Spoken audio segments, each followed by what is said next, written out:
Welcome back. I'm Gary Parr. And I'm Beth Ellicott.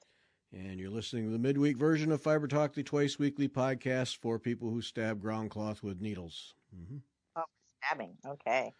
Yeah, kind of in a stabbing mood today. We might as well. Mm-hmm. All right. It's a good thing. Yep. So Stitch and Chat again tonight. I have to show you some Ronnie Rowe designs. Oh, nice. That he is showing at the Nashville market. And so he has sent me photos, and they're scenes. You know, he does buildings, but they're always black. Right. Well, there's four of them. Yeah, four of them. They're all in color. Ooh. Yeah, so it's his style, but it's all in color. Yeah. Mm-hmm. Yeah. That'll be interesting to see. Yeah. So we have that to show tonight. So you get to see those ahead of Nashville. Mm-hmm. Mm-hmm. And then if I can get it together, we'll have I'll stitch some DMC and some anchor thread side by each, and then should be able to get that together. But I've got a list of things I should have been able to get to, and so I'm not promising. Yeah. You know, life happens, right? Right. Life happens. I promise I will try. That's all I'll promise. That's all we can ask. That I'll do. So it was interesting when we talked, was it last week we talked about anchor threads on spools? Yeah. Yes. Mm-hmm. Three people raised a question that I thought was interesting. What do you do with the excess thread, or not the excess thread, but like, you pull a strand off and you got 5 strands left. What do you do with that? I would wrap it back around the spool. Well, that's what I would do too. But apparently some people then, if they have spools, will then put the extra in a floss tube, or in a floss tube, a floss away bag, or some other form of thing. But yeah, that's what I would do. I would just wrap it back on the thing. Right. But because then you have, not only now you have the spool, but then you'd have a bag. Right. That, then that bag, unless it's labeled, you'll be looking at that bag and like, okay, what is this and why is it in this bag? Right. At least that's what I would do. Yeah, or you put the spool in the bag with the strands. Well, then that just defeats the spool thing.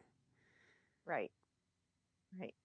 So it got a couple comments about that, but then it got me thinking. People always wonder how everybody handles their threads, and there's no perfect way. I mean, every way has a flaw. Mm-hmm. If you want to put a flaw on it, you can do it. Whether it's thread drops, or floss away bags, or skeins. The bobbins, wrapping them on things. Yeah, how do you store them? There's always some sort of issue. Yeah. With each thing. So you gotta choose what works for you. Right. I had to laugh though. Caught Kim Young's video last Friday, but she was stroking her silk just to bother Jennifer.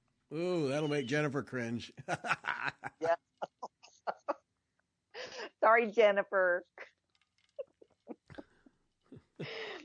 That made me laugh though. It made me laugh because I did think about her, and anytime I watched somebody who was on floss tube and they had their floss and they were, whether it be silk or DMC, and they were stroking it, all I could think was of this Jennifer cringing and going, "Oh, I can't watch this.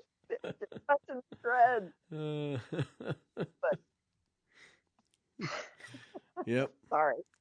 We should do that. We should do that tonight on the show. We'll just start the show just with a bunch of thread drops, just stroking her. Yeah. Or my little pile where I have like a pile of each little color, just not organized, just pile. That would really probably make her bonkers. She won't be able to get on with it. It's like, you too crazy. Yep. Okay. All right. We may have to fix her up. Yep. But see, for me, for For me, the spool is no different than a bobbin. Right. I just wrapped the excess thread back on the bobbin, so I didn't have a problem with it. But see, I use a hybrid thing. Right. Like I don't use skeins because skeins drive me nuts.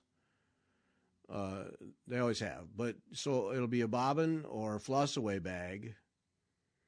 So like if you use a Karen floss, one of those that come in those braided, twisted up things, then that's a floss away bag for me. Right.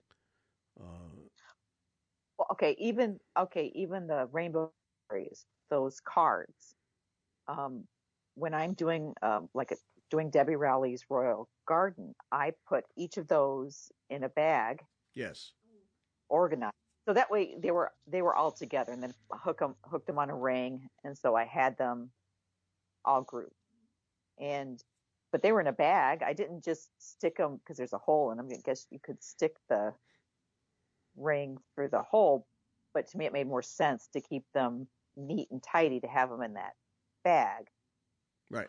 And then eventually take them out of the bags and put them where they belong with the other Rainbow Gallery threads. But yeah, that just kept them organized. And then I just tossed my extra. If I had a little bit of extra length that I thought I could use, or I was a little afraid I was going to run out of a color, I kept. But yeah, I'll go through and dump most of those out. Yeah. Yeah, I have a couple bowls full of really long lengths of things that I just threw away. I just decided, no, I'm not using that. But yeah, because like I'll use, that's the thing with needlepoint stuff, is you can't pre-cut your threads. Oh no. That you'll be in trouble by the second stitch, guaranteed. So you can't do that. So yeah, that's what I do with Rainbow Gallery is they go in a floss away bag or little sandwich bag or whatever, and then if I have extra length, then that just gets shoved in there. Because those cards are hard to they don't fit anything. I'm sure there's a container store something that they fit in beautifully, but I just put them in a bag. It's easier. Right. And especially when you're actively using them, to me that makes more sense. Yeah. And then I have a container that I put them in, so that when I want Rainbow Gallery threads, I know that's where they all are. Yeah. Yeah. But now if I'm doing a sampler, then I pre-cut all the silks. See, I can't do that. Oh, yeah, I do. I pre-cut all the silks, put them on thread drops, because I know that I'm going to use them in a length, because it's just cross stitch, so it's not like I'm going to do a Jessica. Right. So yeah, I pre-cut them and then just use thread drops and put that on a big ring and go that route. I guess my problem with that route is, okay, now you've got them on those thread drops. How do you store them when you've finished a project? Well, in my case, you have to finish a project. So not a problem to me. Well, I guess. So, yeah, and because like someone gave me a bunch of Veriswa. She was downsizing, so she had but they're all in floss away bags. So, and they're grouped by colors, and that's nice. And that's how I've done all if I have a sampler that I'm working in a Veriswa, the silks, then I just keep them in those bags. Yeah. And cut them that I want. And especially if because it depends, I don't know, I like using shorter lengths too, especially of the silk. But I can't do the long lengths. Yeah, I'm trying to remember what I did when I finished Hannah Longstreth, because I probably put them in floss away bags is what I probably did, because I know I kept the leftover silk from that. Because it was needle pink, right? Right. I believe it was, yeah. So I know I kept that silk, because that was, whether it was a Veriswa or whatever it was, yeah, I kept it. So that must be I must have put that in floss away bags. I know the silk I'm using for the Sarah Parr sampler, that's going in a big envelope to Newper Heisey. when I'm done, so she can There, have it for her collection. there you go, Nooper. Yeah, it is. I'm quite serious. It's going in an envelope, and it's going right to her the minute I finish. That's it. Out. Yeah. But yeah, and yeah, I probably should take a look at my story because I'm pretty picky about, like, if I'm working on a project and I have threads out, then they get covered up when I'm not working on it. Right. Always covered, always out of daylight. And I appreciate that they're probably not going to fade, but I just don't want to contribute any dust or dirt if I don't have to. So I keep them pretty covered up. I'm pretty picky as I look at a ring of silks here that I did not cover up when I last finished stitching, but yeah, I get so I keep everything covered up for the most part. Well, and I have that spin spool holder that my husband made for me, and I have a couple of silks on that from Portafett. And I'm thinking they're out because I was actively using them, but I haven't used them in a while, and I'm thinking, oh, I should probably just go tuck them in the bag that they belong in, so I'm not distracted by the next shiny object. And I'm wondering later where these threads belong, or when I pull Portafett out, oh wait, I'm missing my thread. Yeah. Both be normal for me. So yeah. Well, see, I have for active projects, I have this overflowing plastic basket thing on my table where I keep all the threads. So if I'm actively working on something, I know it's in there somewhere. Yeah. Right, and then you just cover that basket, which is right. nice. Right. Yeah, that's just it. Yeah, then I just keep it covered, and it's out of daylight, and I don't have to think about it. Yeah. That I don't know. I'm kind of picky about that. Yeah. Yeah, and see, I tried that at one point, putting things all in a basket, and then I got distracted, and then that basket have stuff in it, and then and I'm like, okay, wait, out. Let's finish a project. Yeah. Shall we? Well, this basket is overflowing. Yes. Oh. It's overflowing, and I'm using that now as a reminder that I really shouldn't start anything new, but yeah. Yeah. So how's Sarah Parr coming along? Did you have any chance to? Well, I haven't stitched in 3 days, but it is coming along swimmingly. Yes, it's really it's one of those. If you look at the chart, the photo on the chart, that does not sell this sampler whatsoever. It would turn you off. And the only reason I'm doing it is because it's my kid's, name.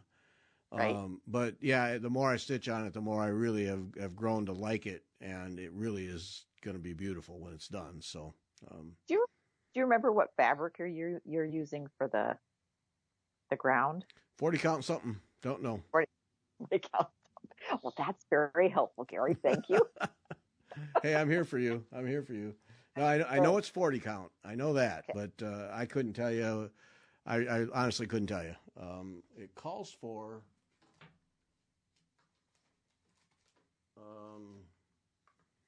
Hang on.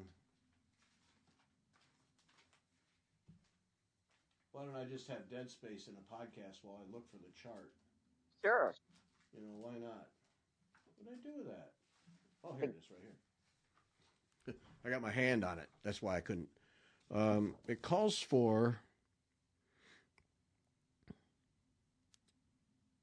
Zweigert Summer Khaki. I'll bet that's what I got.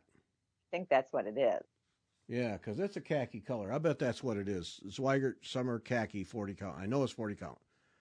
Well, the reason I asked is it's got that kind of brown tone, brownish green tone to it, and I like it. And I was just like, oh, I know you don't like mottled very much. No. And so I was just kind of curious. That's why I asked. Yeah, I bet that's what it is, summer khaki, because that would fit the color it is. So, yeah. Mm-hmm. Very nice. And 40 count. 40 count. Yeah, so it's going to be 16 and a quarter by 16 and a quarter when it's done. Oh, so it's square. Yeah, it is. I know it's weird. It is. It's a square one. Yeah, which is unusual. You don't usually it's one way or the other, but yeah, it's absolutely square. Yep, it's weird. So be easy to frame. Yeah, that's what I was thinking. Yep. Oh, that'll be neat. Yeah. No, I'm enjoying it, and I was going to put it away late last week, and go work on one of my whip goes. But then now I haven't stitched in 4 days, so I didn't ever put it away. Yeah. Well, and that's what I was going to ask you. So you're just ignoring February's whip goes. What's the end of the month? I'm asking for my own self too. I've got Well, February's whip goes are not going anywhere. They haven't gone anywhere because I haven't had a chance, and basically the month is over. So, I think February is going to be a failure. Well, and I have on my whip go boards to work on that painted lizard canvas, and my problem now is, like, since I pulled out the background and I need some pearl cotton, and I'm looking at it and I'm like, do I really want to work on this? And I'm like, I don't think I really do. Yeah. It's kind of hard to get motivated on it, and that's all right though. I've decided maybe I'll pull it out here in the next few days, or I won't. But I'm stitching what I like. I'm working on that Red February by Kim. The Sassy Jack sampler, and that's been fun. It's mindless, in a lot of ways. Just one thread, red, and away you go. That's fairly small, right?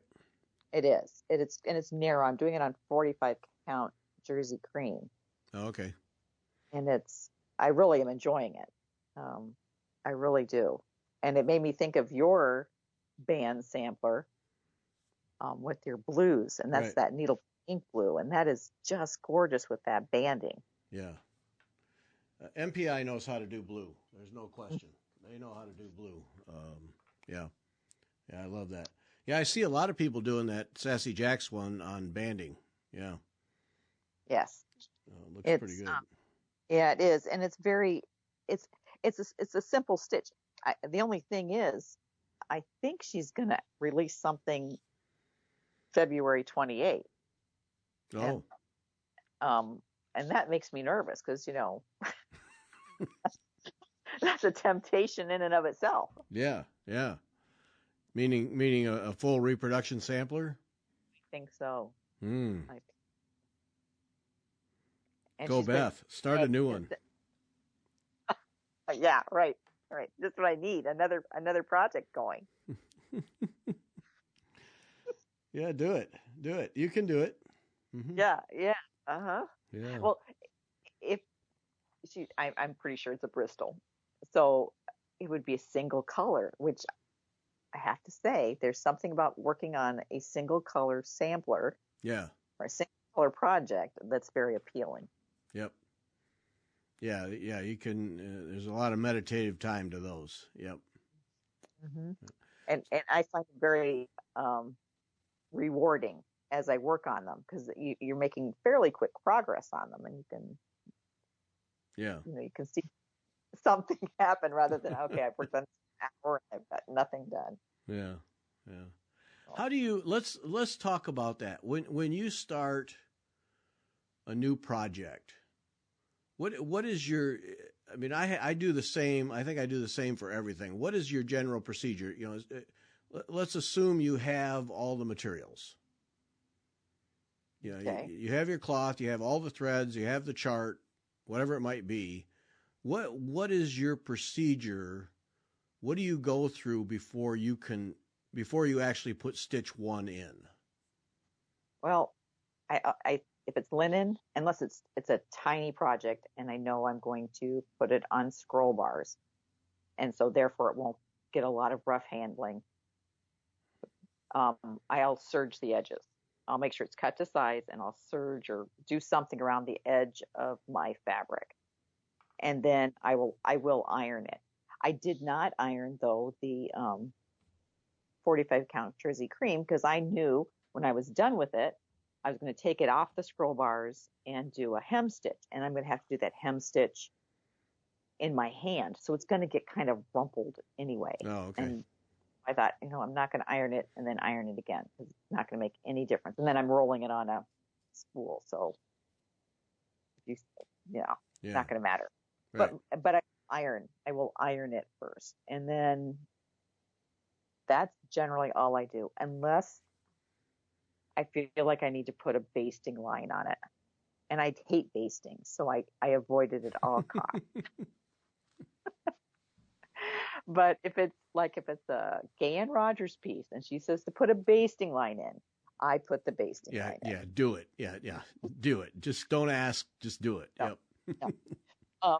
But a lot of samplers will say, "Oh, put a basting line on either side, so your edges," and I debate on that.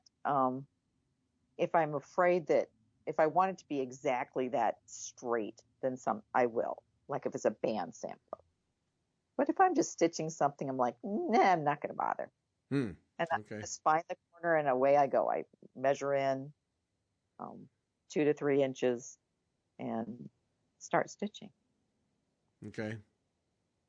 But that's generally all the prep I do. Yeah. Okay, so we're pretty much the same. Though, I mean, I make sure all my wrinkles, I go to whatever lengths to get all wrinkles out.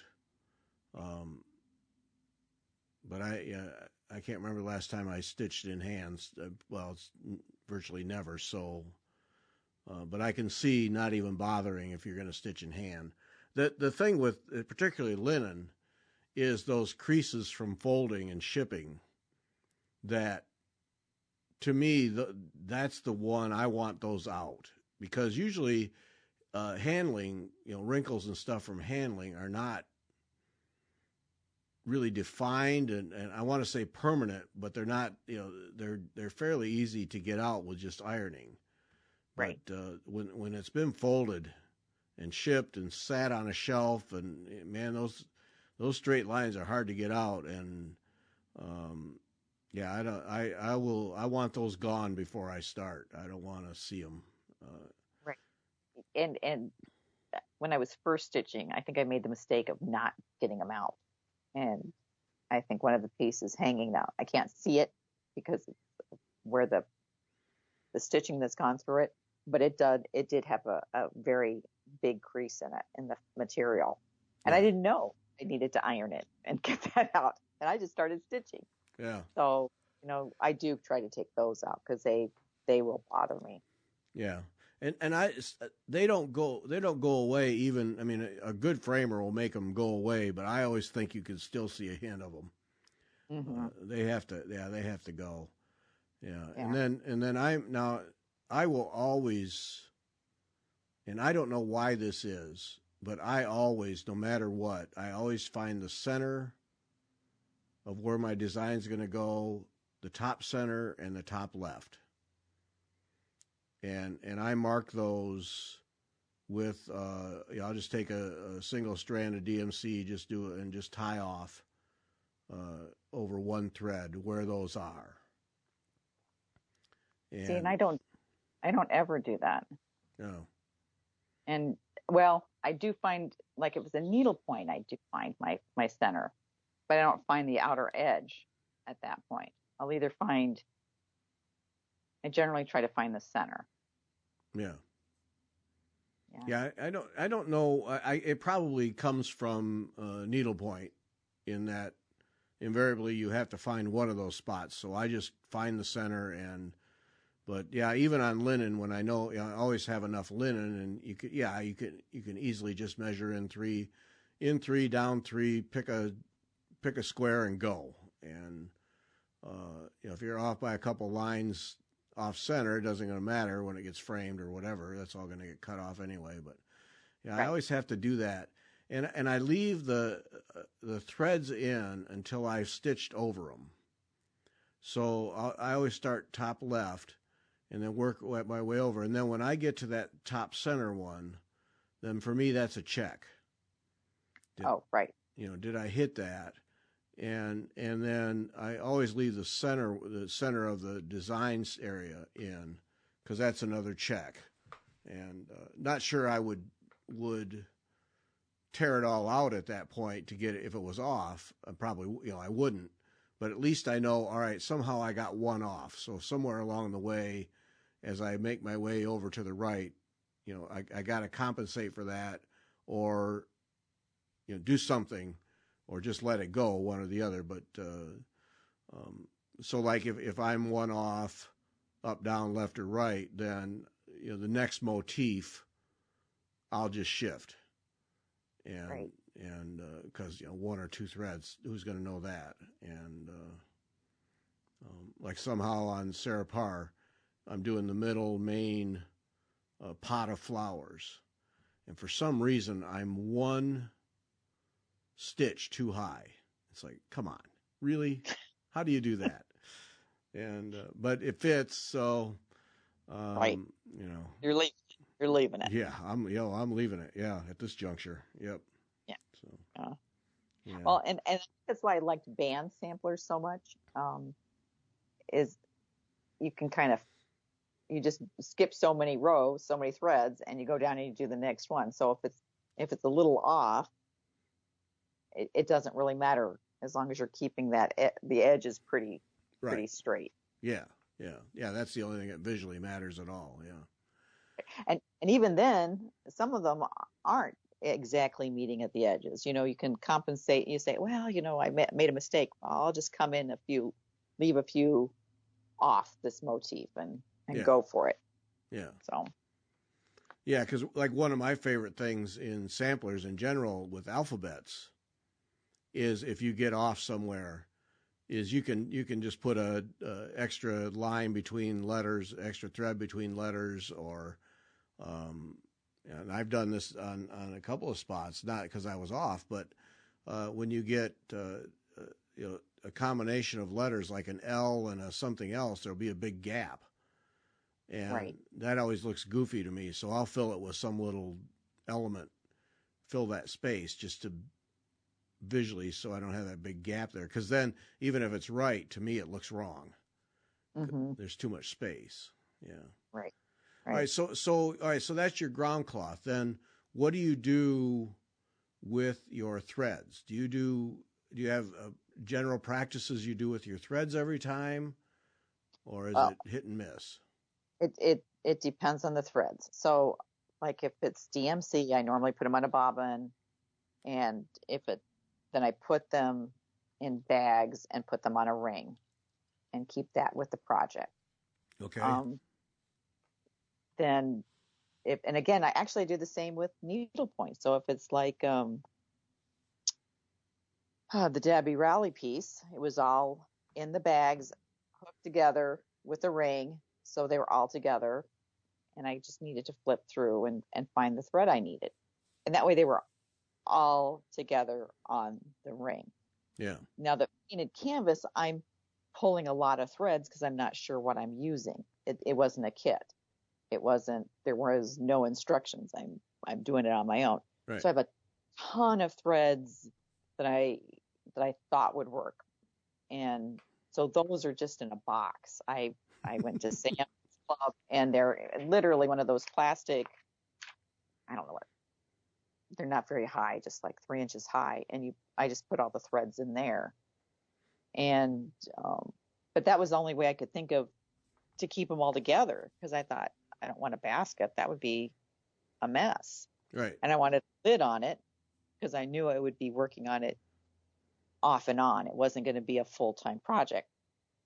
So I wanted to keep it all together, but keep it kind of clean.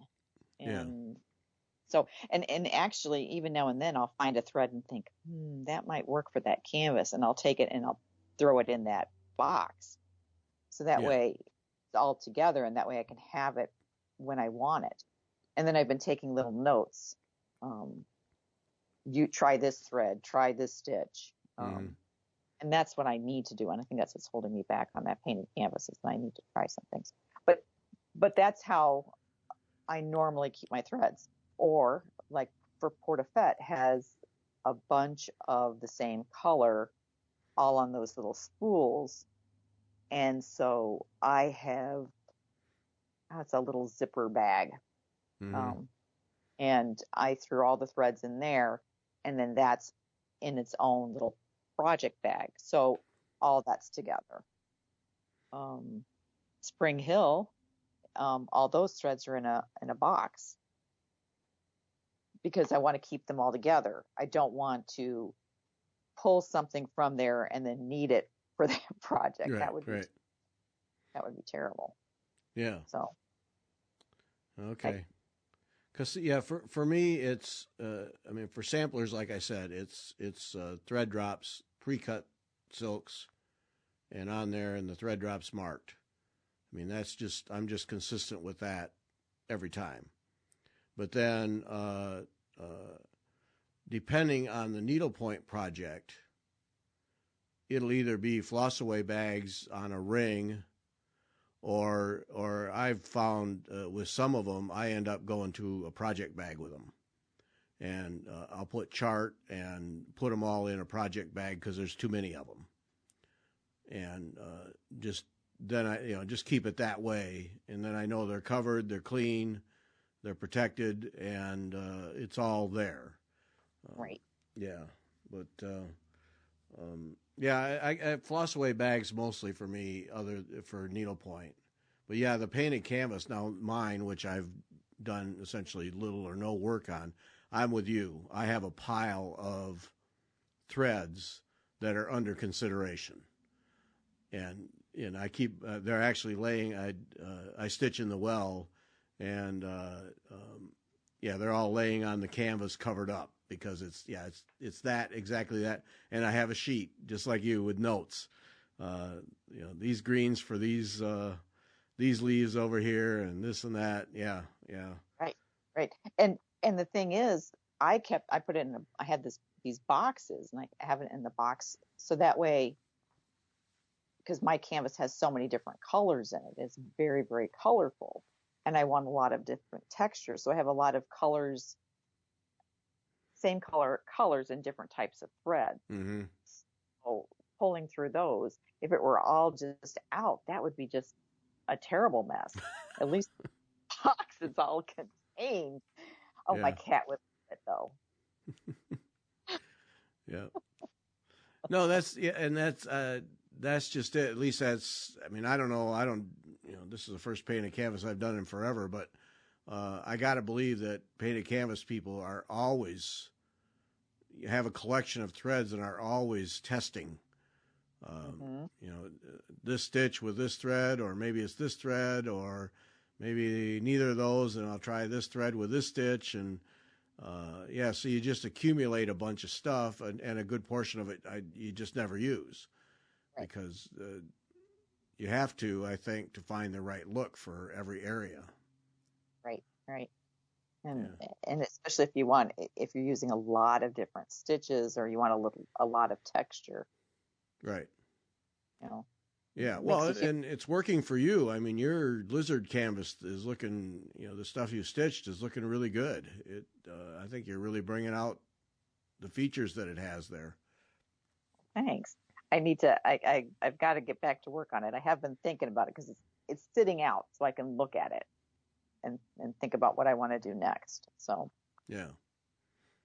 All right. So we pretty much do the threads. Now your stitching space. Talk about how you do that. Do you have a little table, or do you have a favorite chair and a little nest around you? What is that like?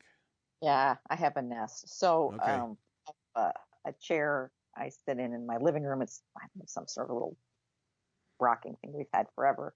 It's comfortable though. And then I have a table next to me that has, what's it called? That you have one too. It's an Emma thing. It's so Emma. Oh yes. Oh, those things. It's so Emma. Stash and store. Mm-hmm. Yes. So in there I have my scissors, tweezers, Takabari, and a pencil. I think that's what's in there. And then I have like my Ort jar where I throw my pieces of thread, and several pairs of glasses because I need my double readers, and then lights around me that beam down over my shoulder so I can see. Right. And then I either, if I'm stitching on a piece that's big, I pull out the frame that my son made for me and I stick it on there and stitch on there. Or if I'm stitching something smaller like this band sampler, I'm using a lap frame and it sits on my lap. Yeah. And I go. Oh, yeah, and because I stitch in the living room with my family. I used to stitch alone. Like I would stitch, I'd find another quiet spot to stitch when the kids were little or something. But then I realized that was for your sanity, though. Right. But that they like to have me, obviously, like to have me with them. And my husband likes me to sit there with him when he's watching TV or whatever. So I'm like, okay, that's where I sit. So I'm, close with the family. So, yeah, that works for me. But you have your room, your whole office area. Yeah, I go to my room. Yeah, anymore. I just go. Well, even back in Illinois, I had my corner was in the family room where we watched TV. So then Marga would sit and we'd be in the same room. But now I go to my studio office space and watch TV there.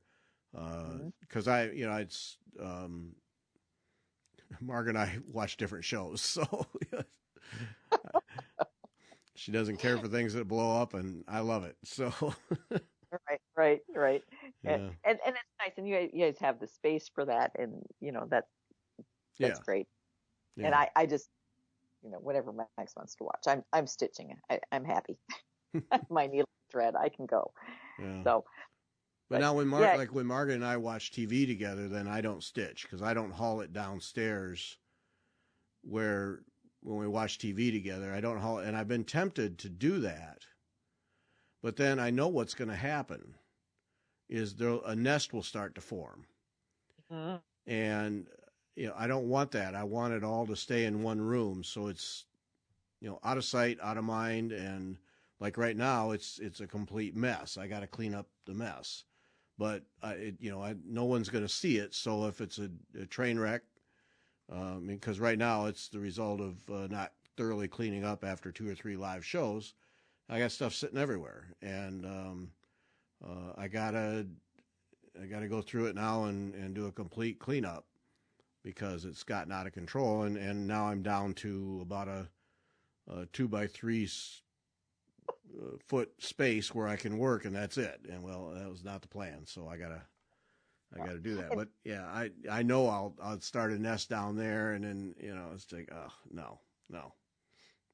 Right, and that's why I try to only keep active projects up where I'm stitching. If it becomes something that I haven't touched this in a while, it needs to go back and live in its home in the basement until I'm going to work on it again.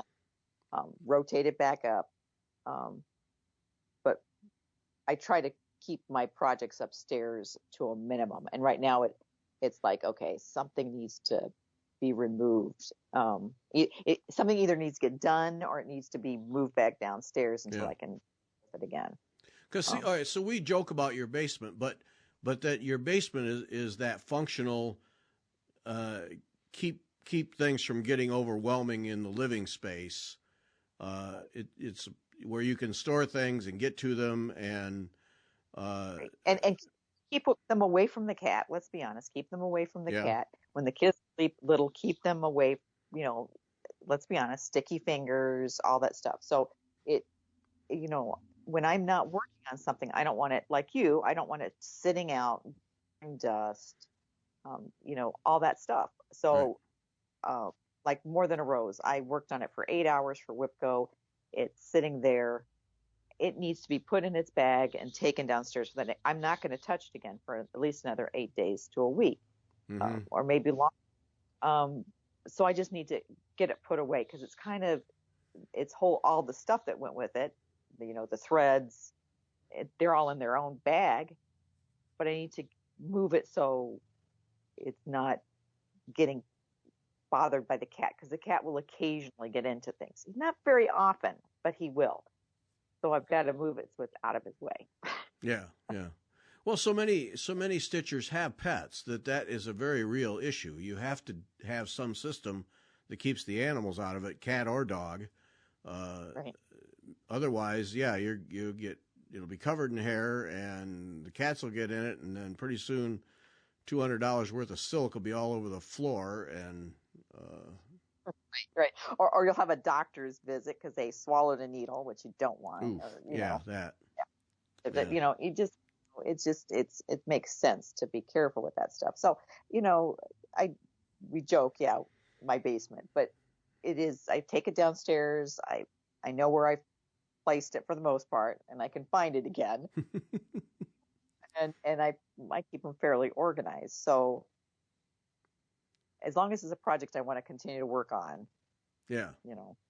Do you have a table in the basement where you can lay things out, or? It's actually there's a bed in down there that I use, and I'd love to remove that bed and put shelving in that room, but we've never done anything to that room. It's been what it is for ages. So I'm like, okay, that's on the to-do list. I think Max said something about that this coming year, and I'm like, oh, that'll be fun. Yay! Yeah. Yay! But regardless of what it is, you have a large surface where you can lay things out and get yourself organized. Right. And like if I need to cut fabric or something, I'll pull out a card table, or I like to do it at the library where it's, totally a clear space, especially if it's a bigger project. It's because they have a bigger table than I have at my house. Mm-hmm.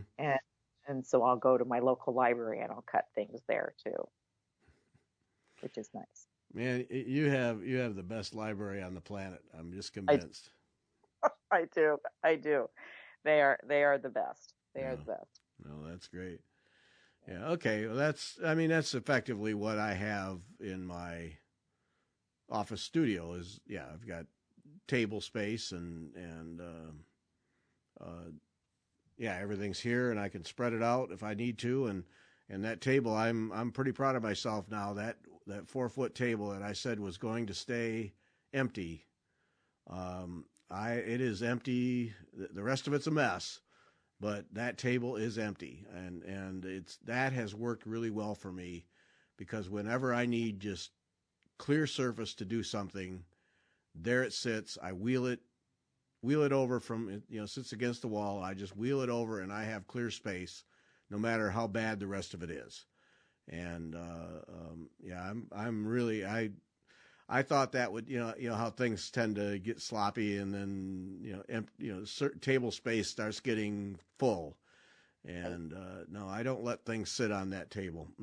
They can sit elsewhere, but that table is always available for space, and that has served me well. It really has. Yeah. Yeah, that's nice. That's nice that you have that area. Yeah. Yeah, well, I'm really fortunate to have an entire room and to be able to have a table like that I can just wheel around and put however I want it. Yeah, I'm making sure that stays clean, and it is. And right now I'm sitting at the main table with threads everywhere, and I've got just enough space for a microphone and my notes, and that's it. And that's like when my stitching nest gets to that point, it's like, okay, it's time to do let's put some of these threads away. You're not doing anything with them. Let's get this mess all cleared up. Let's clean it up. I just can't take it. Yep. No, I'm at the Mary Corbett 6-month cleanup point right now. Mm-hmm. Yep. Yeah. I just won't write a blog about it, but it always cracks me up when Mary starts to, I need to clean this place up. Yeah, I know the feeling, Mary. Mm-hmm. But these, these stash and store, it's so Emma. These things are the best. They are nice. Absolutely. Yeah, and I used to have a glass frog. Everyone was using those flower frogs. Yeah. And they're nice. You can put your scissors, the same stuff in them. But I think because they're a little higher, things don't fall out. I was having problems with, I would move my hand over to grab something and something accidentally would fall out of my flower frog. And I was like, oh, that's annoying. Yeah, if people are wondering what it is, Kim has them at Sassy Jack's. And so there's a, let me see, I have two of them. And one is 8 inches long. And then there's a small one. That's the one you have the 4-inch one. Mm-hmm. And I like that because I don't have, I like just keeping a few things in there. Yeah, and it's a plastic shell base, and then there's an insert that's kind of a rubbery material that is shaped like flowers or whatever. I mean, I always think it's flowers, but anyway, it's very flexible inside, and so there are all kinds of different ways you can stick things in and hold them up. So then your tools all stay in one container, all stood up and accessible, and they aren't getting moved around the table and then underneath some thread and underneath the chart, and you're not always looking, and you just they're fantastic. And right. And I especially like that putting my tweezers in there. Now, why that is, the hole that my flower frog would, you kind of had to squeeze them closed, and to put them in the flower frog, and I just drop them in those holes. It works beautifully. I just love it. Yep. Yeah, well, I'm sure most needlework shops have them, but Kim has them at Sassy Jack's. But it's so ITSSEWEMMA.com. It's So Emma is the manufacturer, and I imagine you have to get them through the shop. It's probably retail, but yeah, they're really well built and really useful. And I mean, for me, because until I got these, then I was just laying stuff out on the table, and where'd those scissors go? And now they're always in this holder, and yeah, this is just one of the best tools. It really is. I like it. Yeah. Mm-hmm. So, yep. Okay. Just was curious. I think it's interesting. People always wonder how people how they stitch. So, all right. So, hoop. We both use holders as much as possible. We don't stitch in hand. You wrap the inner ring of the hoop or both rings, or not at all? Well, if it's the hardwood or the wooden one, I wrapped it. But when I use those plastic ones, I don't wrap them. I just someone said they were something Bates. Susan Bates. Anyway, yes. And I don't wrap those. I just use them as is and stitch away. And I like the smaller ones. I like the 4-inch hoops. And if I'm doing a scroll bars, I like it to be a narrow, not very high, the shortest height I can get. Because my arms are short. I don't like those long width between spaces. Mm-hmm. I mean, I only work at that bottom little part anyway. So that's what I use. I use a hoop, or I use scroll frame or stretcher bars, and I like those adjuster frames. Which reminds me, I need to look into getting another set of them. Yeah, they're superb. They really are. Yep. And I'll remember what Margaret told you to not just buy one set. Yeah. Ship much fun. To look for what other sizes I need. Right. Yeah. Don't just buy one set, because the postage will cost you just as much as the frames. Yeah. So I'll get what I need. Right. Yep. Yeah. Because the last one I ordered, and I have 2 lengths that I don't have, and I should have just got all of them. Yep. Yeah. It'd have been money ahead.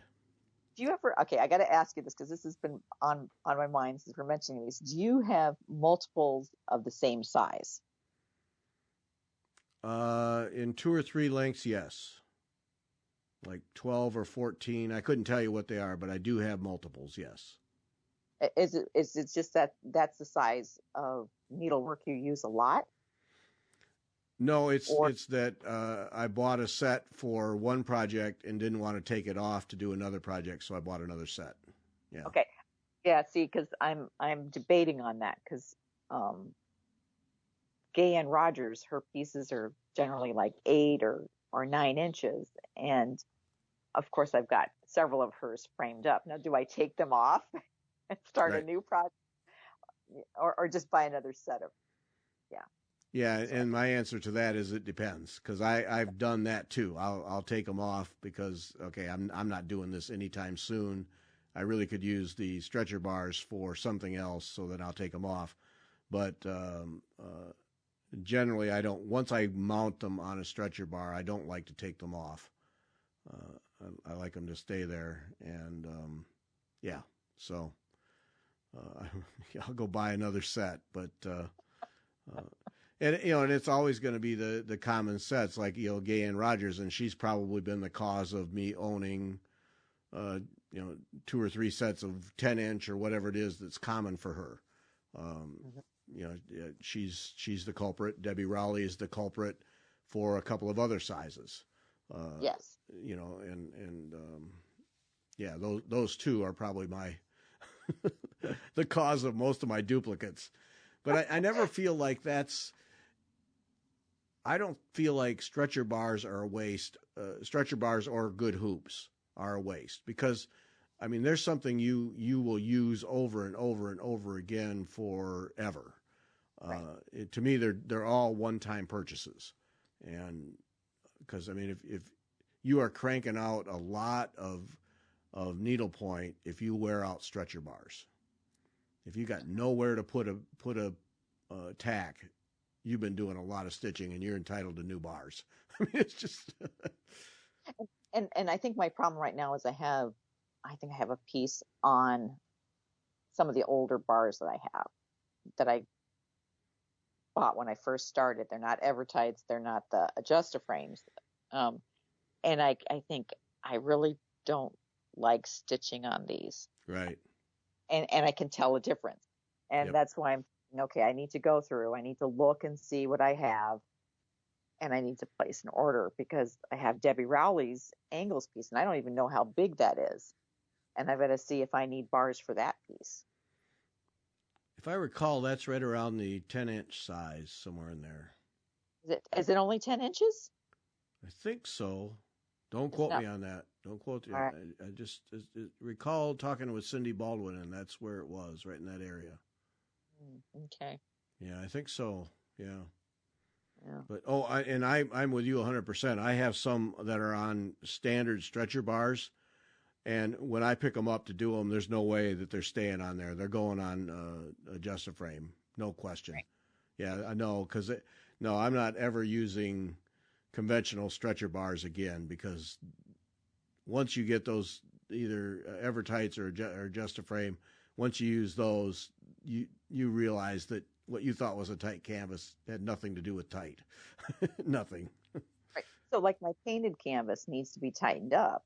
And at first I thought, oh, these are on regular stretcher bars. I'm going to have to take the whole stinking thing off and do it again. And then I'm like, no, I think they're on Evertights. Yeah. So I'm like, all I have to do is turn the screw on them. Yep. Yes. Yep. Happiness. Because I don't care how good you are at mounting needlepoint canvas. I don't care how strong you are, how many tacks you put in. A third of the way through, that canvas starts getting floppy. Mm-hmm. And it needs to be retightened. And there is nothing better than taking an Allen key and hitting each corner of an adjuster frame or an Evertight, and it's right back to tight. There's nothing beats that. Yep. Compared to pushing tacks, because you got to pull out all the tacks, and then the pointy part breaks off of 10% of them, and there'll be some that are bent, And it just becomes this whole thing. And yeah, no, thanks. No. Mm-mm. Yeah, so I got to go look. I've got to see what I need because, of course, I signed up for that, and now I got to find out what size of stretcher bars I need. Okay, well, when you do that, let me go through. We need to do a joint order because shipping from your house to mine is a whole lot less than, yeah. And then shipping from the great Chicagoland. Right. Well, that was ridiculous. The last set I bought, I mean, I'm telling you, it was literally double the price. It's like, oh, what an idiot. Oh, painful. Yeah. And again, for those of you who have friends in the area, if you're going to order something like that, it makes sense to do a group order saying, okay, let's do a little order here. Yep. Well, see, and that's the thing. I hadn't purchased any adjuster frames that I recall. I hadn't purchased since we moved, and he lived like 5 miles up the road from me when we were in Illinois. So I just go pick them up. So there was never any postage. You just pay him the cost of the thing. I pick them up, and then ship them to me. I never gave it a thought. Just send them to me. I mean, they're just 4 sticks of wood. What are they? And oh man, that postage was brutal. So yeah. And I'm sure there were cheaper ways, but I mean, he sent it so I'd have them right away, and so you got to appreciate that. There probably was a cheaper way, but then that means the postal service, and a week from now maybe. So right. Yeah. Yep. Mm-hmm. Yeah. No, that's one of the great inventions is the adjuster frame. Yep. Just put that Allen key in there and turn it all the way around, and you're good to go. Yeah. Nice. It makes it nice. Yep. All right. That's enough, I think. All right. Well, I mean, we could go on for another hour, but we're going to call it. So tonight's going to be Stitch and Chat. Right. And stroking of threads in thread drops. Yeah, in honor of Jennifer. Right. I'll see if I can find some background music. She's probably yelling at us. I can hear her yelling at us now. Yeah. If you so help me. Yeah. Just some soothing background music, and then stroke the thread. Yeah. Yep. So that's tonight, and then we didn't mention Rabbit Hat Designs. Beth Hoyes is our guest Sunday. Yes. Mm-hmm. She was fun because when we say she does like surface embroidery and thread painting, but hers is unlike anyone else's. It is just so cool looking what she does. Yep. And so much fun to talk with her. So that'll be Sunday. Rabbit Hat Designs, Beth Hoyes. She was fun. So that'll be our guest Sunday. That's it.